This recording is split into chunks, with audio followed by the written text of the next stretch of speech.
Hello, Internet. I'm Anath Sotogi, and I'm here to talk to you about a subject that's near and dear to me. Books. I know we've had enormous leaps and bounds with things like the Harry Potter series, Dan Brown's collected works, and, the Twilight Saga.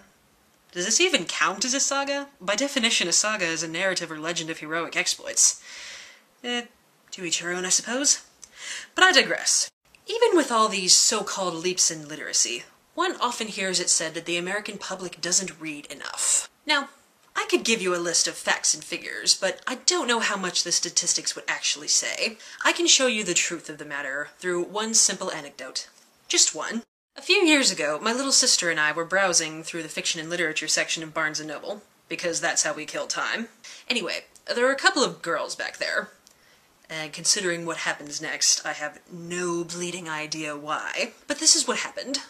One of the girls picks up a decent-sized novel and says to her friend, in this voice, "Oh my god, this is like a real book." My sister and I stared at each other in abject horror.